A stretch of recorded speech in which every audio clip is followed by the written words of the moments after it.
السلام عليكم ورحمة الله وبركاته. بسم الله الرحمن الرحيم. الحمد لله رب العالمين، والصلاة والسلام على أشرف الأنبياء والمرسلين سيدنا ونبينا ومولانا محمد وعلى آله وصحبه أجمعين. First we'll go through the ibarah and thereafter we'll explain. So the author says, ومن صور المعلق أن يحذف جميع السند ويقال مثلا قال رسول الله صلى الله عليه وسلم، ومنها أن يحذف إلا الصحابية أو إلا التابعية والصحابية معا، ومنها أن يحذف من حدثه ويضيفه إلى من هو فوقه، فإن كان من فوقه شيخا لذلك المصنف فقد اختلف فيه هل يسمى تعليقا أو لا، والصحيح في هذا التفصيل، فإن عرف بالنص أو الاستقراء أن فاعل ذلك مدلس قضي به، وإلا فتعليق، فإنما ذكر التعليق في قسم المردود للجهل بحال المحذوف،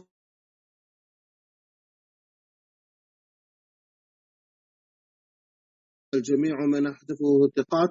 جاءت مسألة التعديل على الإبهام والجمهور لا يقبل حتى يسمى، لكن قال ابن الصلاح هنا إن وقع الحذف في كتاب التزمت صحته كالبخاري فما أتى فيه بالجزم دل على أنه ثبت إسناده عنده، فإنما حذف لغرض من الأغراض، وما أتى فيه بغير الجزم ففيه مقال، وقد وضحت أمثلة ذلك في النكتة على ابن الصلاح. So after showing how Mu'allaq compares what Mu'adhal, Ibn Hajar rahimahullah now shows the various forms which Mu'allaq can take. So he mentions 4 different forms, 4 different ways that you can get a Mu'allaq narration. The first type is, he says, وَمِن سُوَرِ الْمُعَلَّقِ أي يحذف جميع السند. So you can read it as يحذف or أي يحذف the rawi. He leaves out the entire sanad.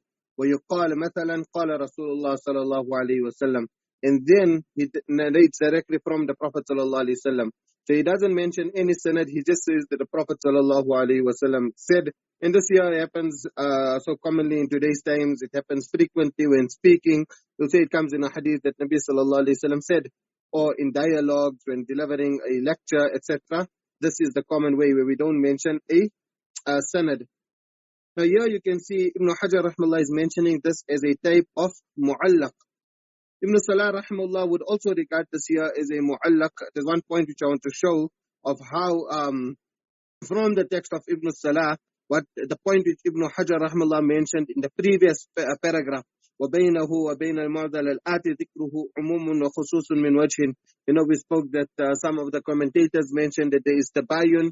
So here I just want to show you how even according from the text of Ibn Salah you can find that at times a same narration, depending from which angle you are looking at it, it could be called mu'allaq and it could be called mu'dal. So Ibn Salah rahmallah called such a situation, such a narration where a person is narrating directly from the Prophet sallallahu alaihi wasallam. He also called it as mu'allaq, meaning that he mentions that he found previous scholars using it like that. So on Muqaddamah Ibn Salah he says, ثم إن لفظ التعليق, you can see it in the word تعليق, وجدته مستعملا فيما حذف من مبدأ إسناده واحد فأكثر حتى إن بعضهم استعمله في حذف كل الإسناد.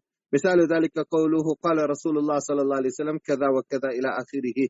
So you can see that when the entire sanad is left out, he's saying that it is a mu'allaq narration. This is on page 69. Now, like I said, the point which I wanted to show that how it overlaps with the definition of mu'adhal.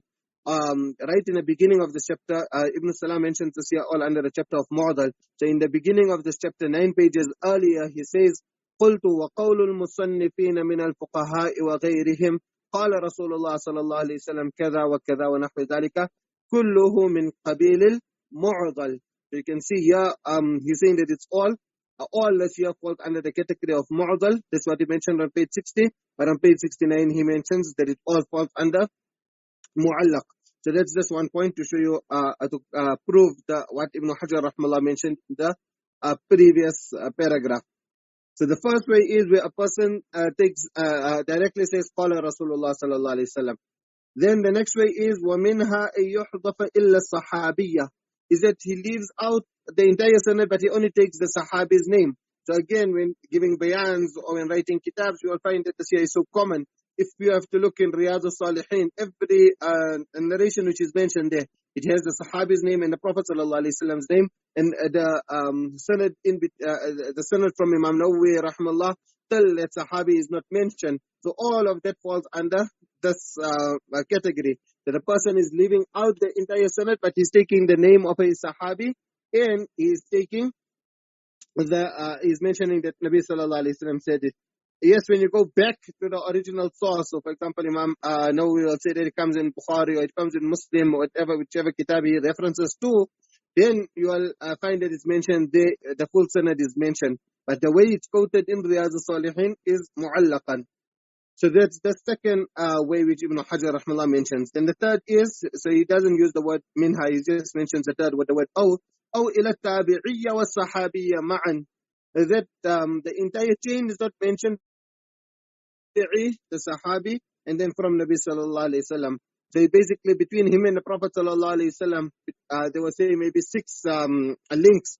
So he leaves out the first 3 links, and now he only mentions the name of the Tabi'i, and then the name of the Sahabi, and then the Prophet sallallahu alayhi wasallam.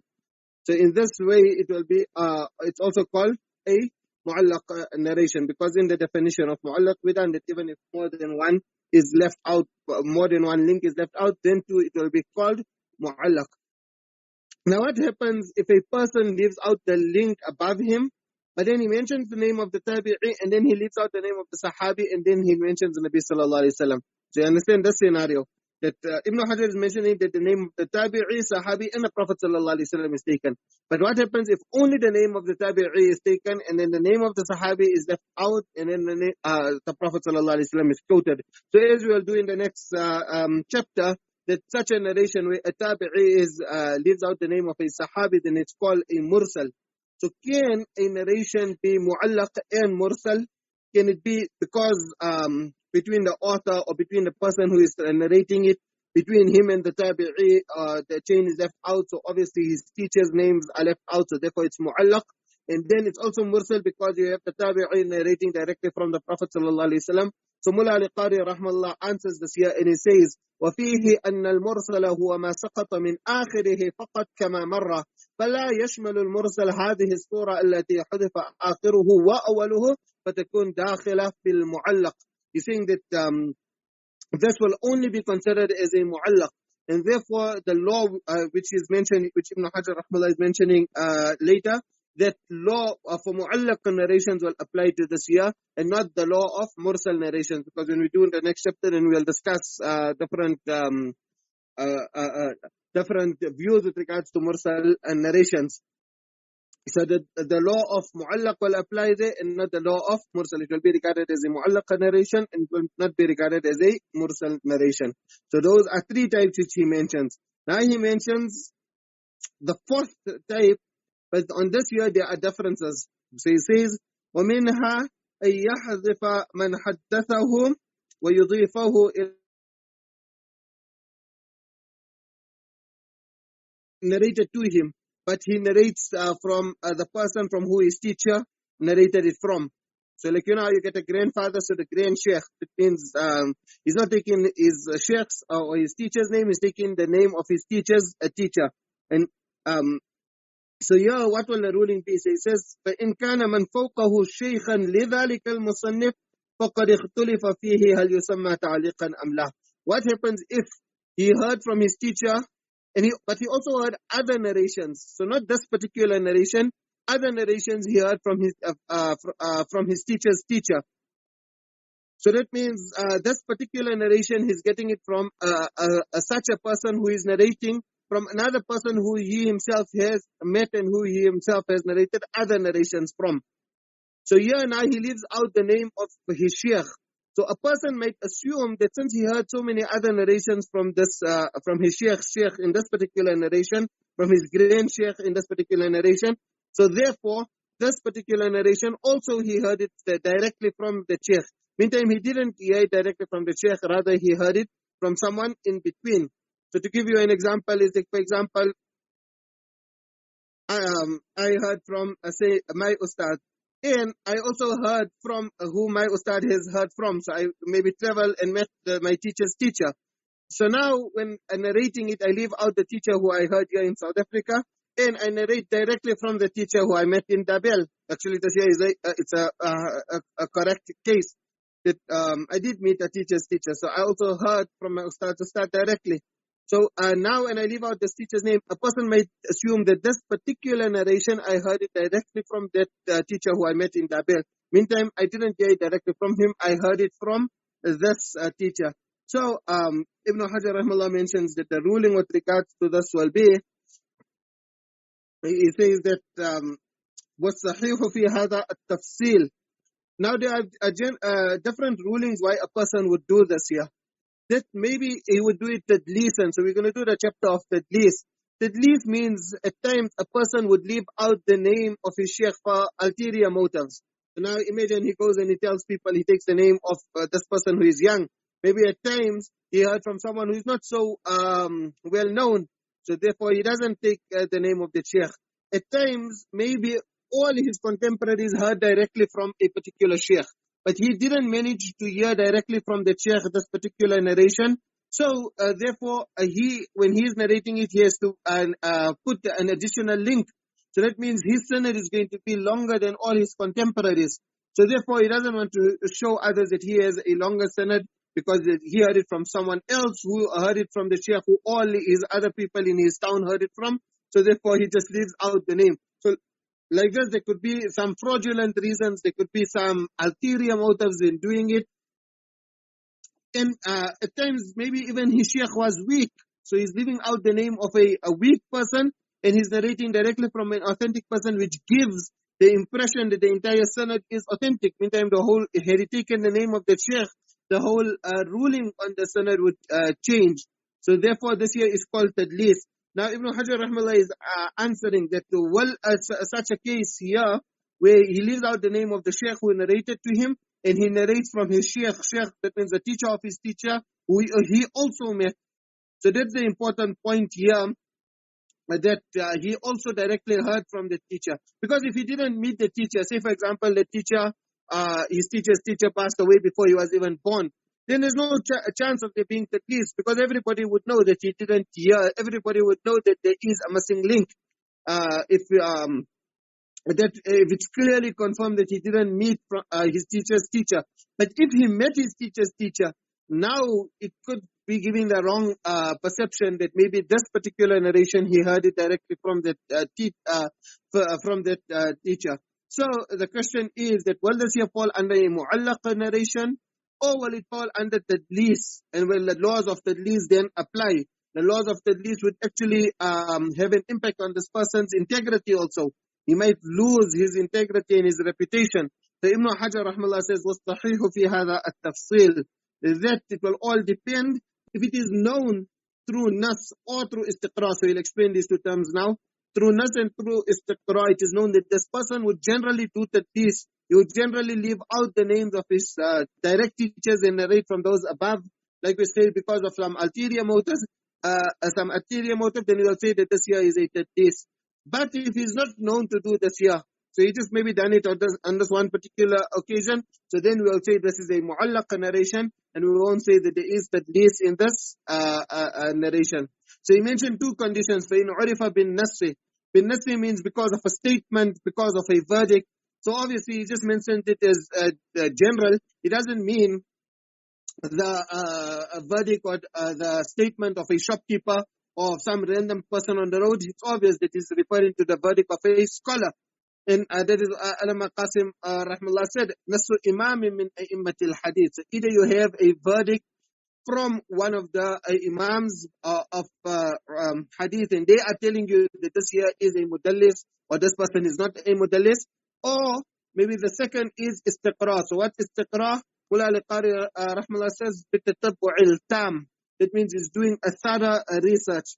And in the footnotes here, Sheikh Nuruddin Itr explains where do you do the research? He says, هو دراسة مرويات الراوي وسيرته. So you do a research firstly on all the narrations which he narrated and see how generally he would narrate, and also you see his whole life, etc., and look at his conduct and things like that. And from there you will be able to deduce whether he is a mudallis, whether he would leave out the names of his teachers for ulterior motives, or whether it was just here as a coincidence he mentioned it mu'allaqan. And based on that, then you can pass the verdict on this particular scenario. So this all refers to that scenario where, as we mentioned, that the sheikh, the teacher of the teacher, is also a teacher of this narrator for other narrations, not for this particular narration. So Alam al-Laqani rahmallah says, سكت المصنف عن مفهوم قوله فإن كان من فوقه شيخا لذلك المصنف وهو ما إذا لم يكن شيخه فإنه يتفق على أنه تعليق. If he didn't meet the teacher of his teacher, then Ibn Hajar didn't have to mention such a scenario. Why? Because لوضوحه, it's very apparent. فإنه يتفق على أنه تعليق. Everybody would know that that is a mu'allaq narration. So in short, unlike the relationship between mu'adal and mu'allaq, which was in that paragraph which we concluded last week's lesson with, or Thursday's lesson with, unlike that both terms could be combined, tadlis and ta'liq cannot be combined. They cannot be used together.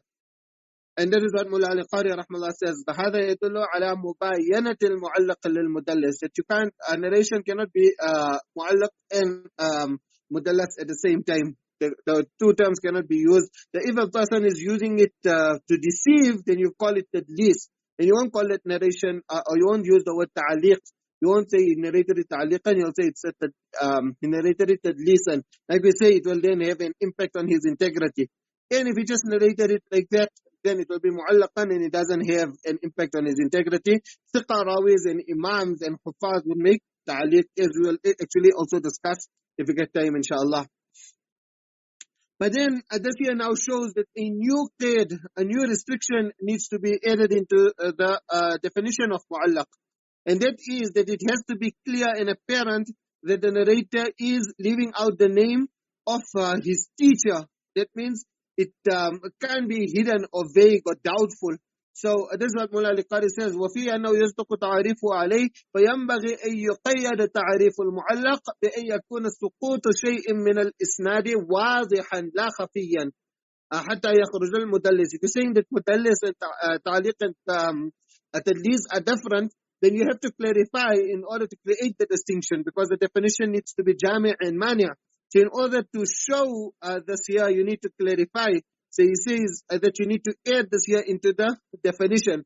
So therefore, as we progress until here, we can now understand that the full and proper definition of a mu'allaq narration is ما ظهر حذفه من أوله. So you have to add this word ظهر.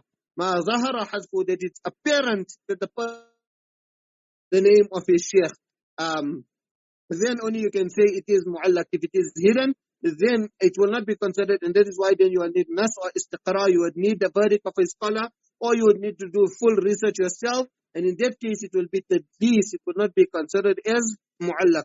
So no one can doubt that Imam Nawawi rahmallah, for example, he narrated mu'allaqan. Can anyone doubt that?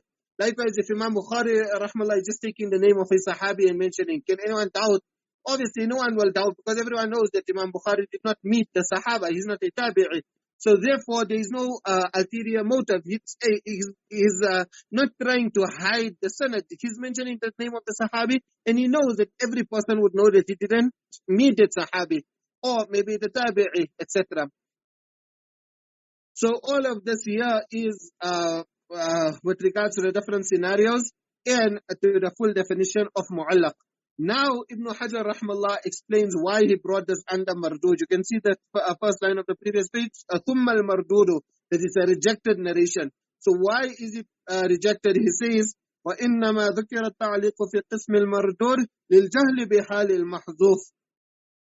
Because you don't know the status of the person of the sheikh who is being left out, that he is leaving out the name of a narrator. So you don't know his status. That is he a reliable narrator? Is he a weak narrator? Is he a kadhab? Is he a wada'? What kind? What's his status? You don't know, and therefore you cannot authenticate it. So therefore you will have to reject it. Why? And also from the very definition of sahih, we learn that one of the most crucial and integral conditions is that the sanad must be muttasil. It has to be continuous. All the links in the sanad have to be continuous. Then only the narration can be sahih. So if it's not fully connected, it cannot be sahih. So here, since there is a missing link, and we don't know the status of the person who is missing. Now looking at this illah, that we don't know the status, maybe there are two scenarios where we could come to know about this. We could come to know about who that missing link was. Either it's narrated from another sanad. He probably must have narrated it at another time as well. So maybe this time he didn't take the name of his teacher, but at the other time when narrating it, he took the name of his teacher. So then you come to know, and therefore then you can grade it as an authentic. So he says, وَقَدْ يُحْكَمُ بِصِحَّتِهِ إِنْ عُرِفَ بِأَنْ يَجِيءَ مُسَمًّى مِنْ وَجْهٍ آخَرٍ. That maybe the name is revealed in another sanad. And this is, when you do the fa'idah of istikhraj, mustakhraj, that where different scholars come and bring such asanid which links up to the asanid of Bukhari or links up to the asanid of Muslim. So one of the benefits of this is because they're bringing it with a different link. Maybe if a narrator's name was not taken in Sahih al-Bukhari and a narrator's name is now taken in this sanad, then it will divulge who the missing link is, and based on that we could regard it as authentic. So this here is the one scenario. So the general ruling is that it will be weak unless it is proven through another sanad. But then there are instances where a mu'allaq narration will be accepted. So Ibn Hajar rahimahullah elaborates on that, and he says, فإن قال جميع من أحذفه ثقات جاءت مسألة التعديل على الإبهام والجمهور لا يقبل حتى يسمى. So firstly he is explaining another scenario which according to him will not be accepted, and thereafter he's going to mention the exclusion. So he's saying what happens if a person doesn't take the name of his sheikh, or he doesn't take the name of the person who narrated to him, but he's telling you that I got it from reliable sources. He's telling you that حدثني من أثق به, حدثني حافظ, or he say أخبرني الثقة. So he's not taking the name, he's not divulging the name of the person who narrated it to him. He's not revealing the name of his teacher, but he's making tawfiq. He's saying that it is a reliable person. So in this case, can we trust him that it is a reliable person who told it to him? So Ibn Hajar rahmallah is mentioning that here the whole mas'ala of ta'dil ala al-ibham will apply. So if you turn to page, if you got the same print like me and you turn to page 101, then you will see Ibn Hajar rahmallah, he mentions the mas'ala there of ta'dil ala al-ibham. So Ibn Hajar is mentioning that his view, and this is also the view of majority of the muhaddithun, he's saying that it will not be accepted. Why? لأنه قد يكون ثقة عنده مجروحا عند غيره. Maybe according to him that a particular person is reliable, but according to others they might find something which this particular sheikh does not know. Maybe they know that he's not reliable, so therefore he cannot accept such a narration. This is what Ibn Hajar rahmallah is mentioning. However, most Hanafis, they say that ta'dil ala al-ibham is accepted, that we have to accept the report. Why? Because this person himself who is telling you that I got it through authentic sources or akhbarani thiqa, he himself has to be reliable. If he himself is unreliable, then from him, you don't even go to the next link of where he's making tawfiq. So he himself has to be reliable. Now, it could either be one of two scenarios. Either he is lying, that means then he's not reliable if he's saying that it's a reliable person. Or either he knows what he's talking about. And if he knows what he's talking about, then why can we not accept what he is telling us? So that whole argument that the narrator is only reliable according to him, and probably it could be majruh inda ghayrihi, that whole point falls away. So we will discuss all of that in detail inshallah when we reach page 101. But here for our purpose, if a person does not mention the sanad and he only says that I heard this here from all authentic sources, I got it from all authentic narrators who heard it from Abu Huraira, who heard it from the Prophet sallallahu alaihi wasallam. So according to Hanafis, then we can trust that it is an authentic narration. But according to Ibn Hajar and according to Muhaddithun, they say that we cannot accept his word, and therefore they would regard that particular narration as weak. And then in such a case, the Ahlul Rai will be practicing on Hadith, and those who say they are Muhaddithun will be leaving out the Hadith. So this is what Ibn Hajar rahimahullah says, It says, وَالْجُمْهُرْ لَا يَقْبَلُ حَتَّى يُسَمَّى, that according to majority, meaning according to majority of muhaddithun, and according to the other madhahib, they say that they won't accept it, and he has to take the name, he has to reveal who told him that. And in today's times, you get now this whole thing of that must you mention which, first you must you mention you're a scholar or not, and then do you have to tell people which institute you qualified from. So this here also then shows that maybe if you just say that I qualified from a reliable institute, meantime for you, Al-Azhar, for example, might be reliable, but for others it might not be reliable. So therefore, but it's a whole different topic. It's just something which came to mind. So nevertheless, since Alama Qasim rahmallah is a Hanafi, he obviously then objects on this here, and he says, وَلَيْسَ هَذَا بِشَيْءٍ, that this whole argument of what Ibn Hajar is saying, it has no merit, it has no value. لأنه تقديم للجرح المتوهم على التعديل الصريح. See, logically look at it, that the person who he is quoting from, isn't the law is that you're innocent until proven guilty. So there is doubt on whether he's guilty of sins, is he guilty of lies, is he guilty, is he a weak narrator? There's doubt on that. So on the one hand you have doubt, and then on the other hand you have a clear ta'dil. That means you have a scholar who is clearly telling you and reinforcing the natural state. He's reinforcing and telling you that no, this person is reliable. And bear in mind that this year is again going to Khairul Qurun. You know that we done Khairul Qurun as right up until after the year 200 Hijri. So it's people of Khairul Qurun, obviously the general atmosphere, etc. So he's saying that how can you give preference to something which is doubtful over that which is clear?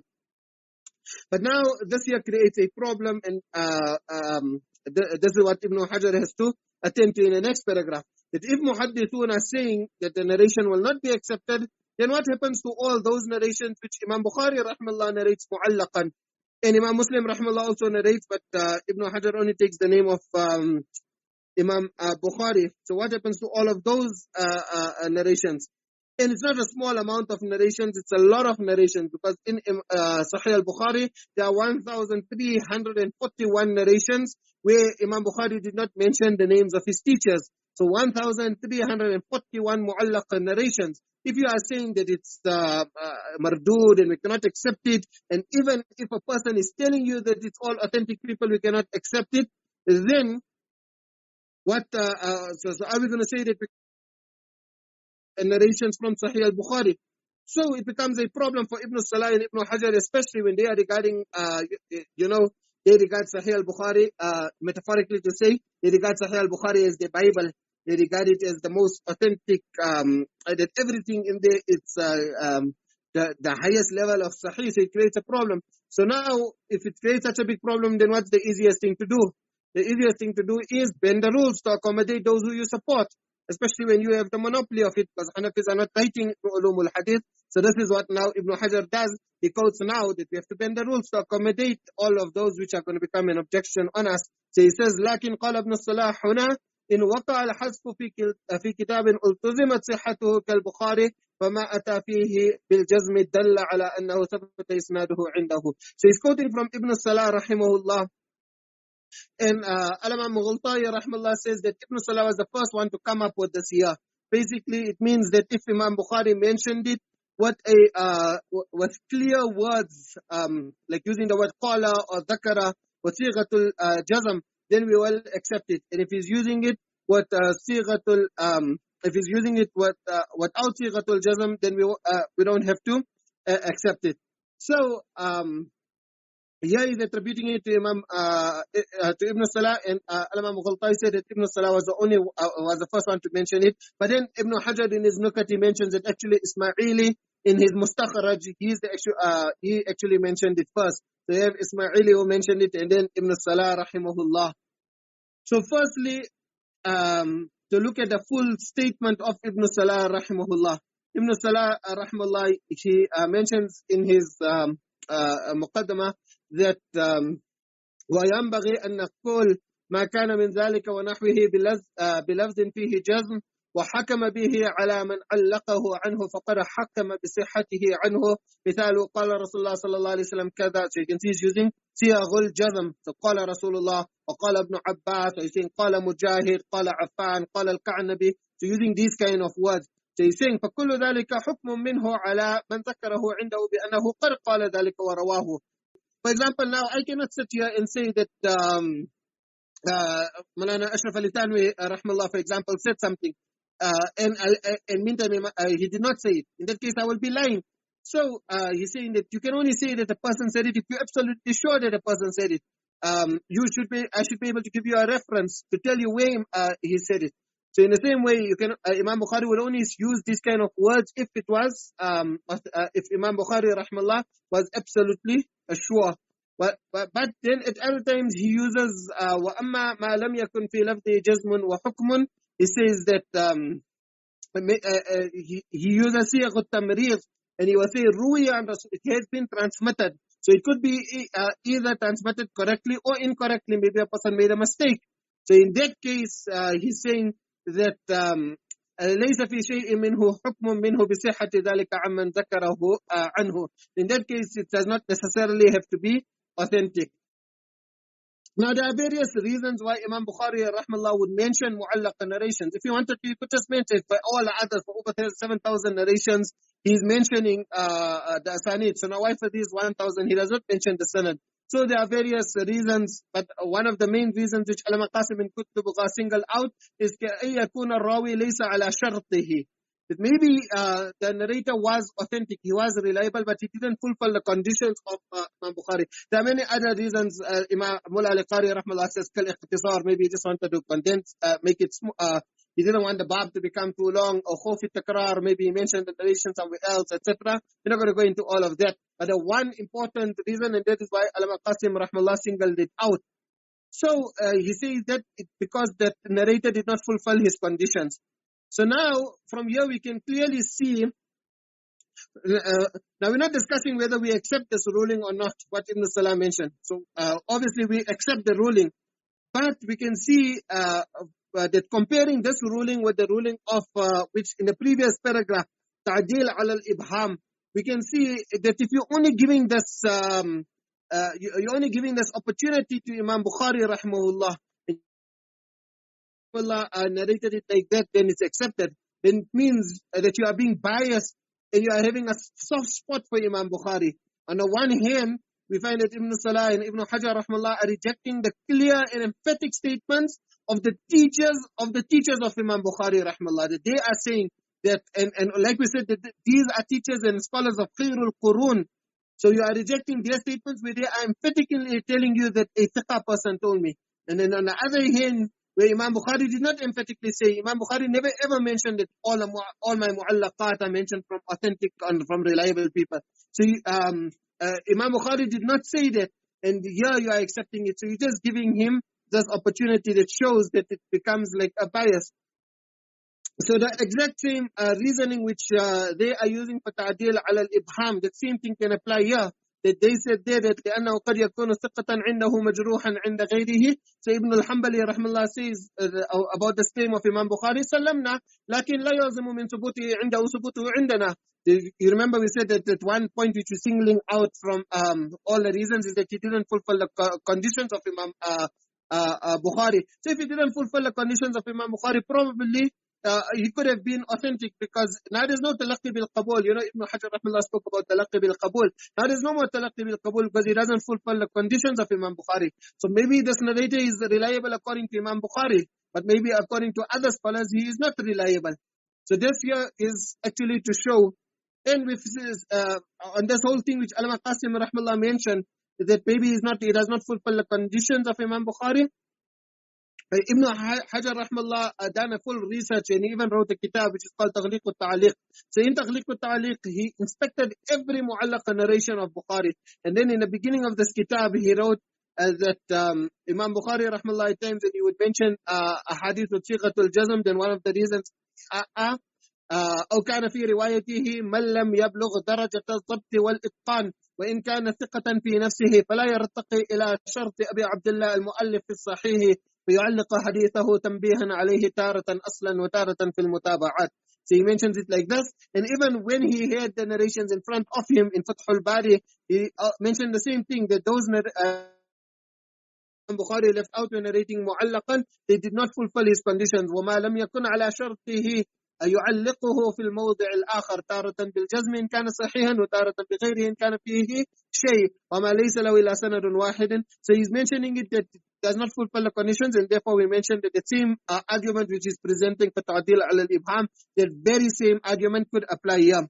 There's so much to discuss about this, but like we say, because we have the deadline of this finishing this year, so we just have to summarize everything, talk fast, and I hope inshallah we manage to summarize it well. Now Ibn Hajar rahimahullah says that وَقَدْ أَضَحْتُ أَمْثِلَةَ ذَلِكَ فِي النُّكَةِ عَلَى ابْنِ الصَّلَاحِ. He says that I have explained all of this in my nukat. So and he gave examples of it, etc. Now a point to note here is that in the beginning, you remember in which year did we say Imam Ibn Hajar wrote this kitab? In the year 818 Hijri. And he passed away in the year 852 Hijri. And Nukat, everybody knows that he wrote it towards the end of the life because it's incomplete. So it means he was writing it and he passed away. He didn't complete the kitab. But here he is referencing to Nukat. So this shows that if he didn't even start writing his Nukat, how could he reference to it? So it shows that he would add on points. And therefore, if when showing the point to note is that when showing a contradiction, that many times if there'll be a contradiction in a law presented in Nukat and a law presented in Nuzha an-Naḍar, then you cannot just say that because Nukat was written after Nuzha an-Naḍar, so therefore we give preference to what he wrote in Nukat, because we done that he read this kitab al-Maqsasi at the end of his life, and you can see clearly from the sentence that he says, "Oh, this year he could have only added it after he already started what his Nukat." So the point which we are making, just to conclude with the statement of Mullah al-Qari rahimahullah, he says that whole point that we're showing, قلت هذا إيضاح في غاية من الإبهام, that even if you go to his nukat, مع أنه لم يظهر وجه الاستدراك فإن الجمهور إذا لم يقبلوا تصريح راوي المعلق بأن جميع من أحذفه وكذا قول من يقول حدثني الثقة, if محدثون are not accepting the statement of a scholar who is telling you that a reliable person told me, then كيف يقبلون من يلتزم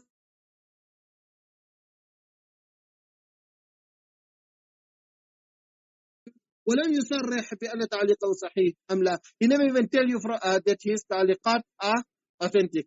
So the culmination of all this is that we do agree that those narrations which Imam Bukhari narrated mu'allaqan, they are sahih until the narrators whose names he took. But this here supports the Hanafi point that just like how you are accepting it, you also ought to accept ta'dil al-ibham. So this here is one exclusion, that when a person has to make ta'dil al-ibham, then those kind of mu'allaq narrations will be accepted, irrespective of whether it's Imam Bukhari or others. Inshallah, we'll continue until then. Jazakumullah khairan. Assalamu alaikum wa rahmatullahi.